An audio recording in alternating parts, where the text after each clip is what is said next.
So I looked at her and I held my hand up and I just placed it on one of my books, and immediately you could feel the entire room just like a massive presence entered the room. Were people that come from a family-based unit, like an actual, like a loving mum and a loving father. They had some kind of like protection on their mind, and I found it very hard to penetrate. Interesting. Why do you think that was the case?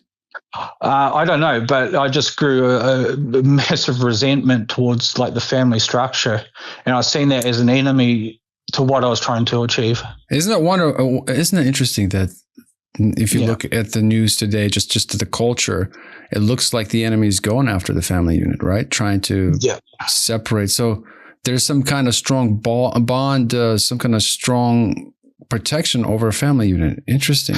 Yeah. Like even, because I found people that had some kind of wound or some kind of injury, like mentally, whether it's like a breakup or something like that. It was just like straight in. But people that came from a family unit, they sort of, it just bounced off. Like, and a strong family bond. And if you look at the divorce rate, it's like over 50%. In the United States alone, it's very high. And practically, every family I meet, they're either on their second, third marriage. And I can't help but think of all the kids that are in the middle of that divorce. I've known families that before divorce and after divorce, the kids, it's almost like they are left vulnerable to spiritual warfare. It's like they fall into depression, isolation. I see that all over and over.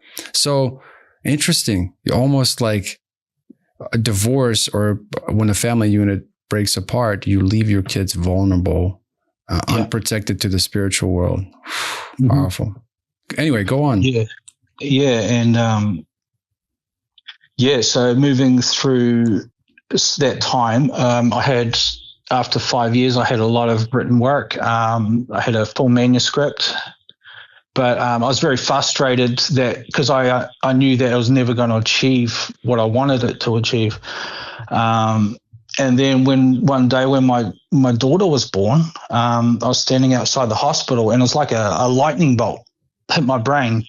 And I just heard really clearly, you need to learn 3D art. And 3D art, like 3D printing, right? 3D artist. Like, gotcha. Yeah. Okay. And I didn't even know what that was. Like, I didn't even have a clue what that was. I was like, what? And like, you got to understand, like, before I got saved, I was a totally different person, man, like totally different. And the person I was then, I just dropped everything and I just went straight home and started researching that. And that took me on a career path. And then, I got quite, I don't know, it was just like my brain connected with it. I was very adept at it. And I progressed very fast with that 3D artist. And I thought perhaps the combination of the two, with the written work and the 3D art. But then, after time, I sort of realized that no, that wasn't going to happen either, because like it is very complex. It's very time consuming. And I sort of just gave up on it, and then I had a lot of strange things happen, and ended up going into study for 3D art as in university. And things were really starting to take off for me. Like, it felt like, I know it sounds strange, but I felt like I had thunder under my feet. Things were just like really popping, and I could feel the spirits like really energized. And I was having a lot of breakthroughs. And my ex-wife at the time, like, I had all my work out, right? And I was very excited about this. And was quite offended that she wasn't excited as well.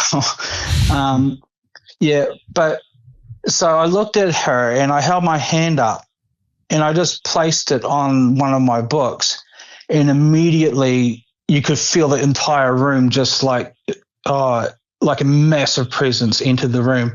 And I was watching her, and like she started hyperventilating, and she was looking at the corner of, because I didn't tell her what I was doing. I was just like, yeah. And you could see the fear grow on her. And that was kind of like a sign to me that things were progressing, because, oh man.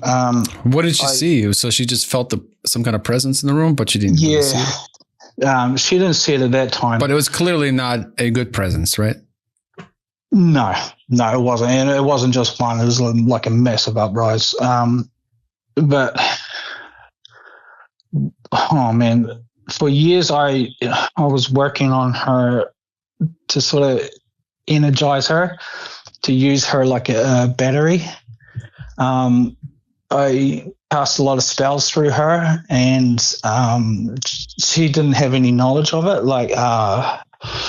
But it kind of backfired, and it backfired quite badly, actually. And it left like a moral crossroads,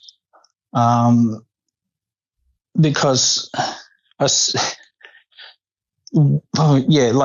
left like a moral crossroad, and that's where I felt a great divide in me, in my mind. It was like something like struck my mind, and I kind of realized that I wasn't alone, if that makes sense. There was me and another me,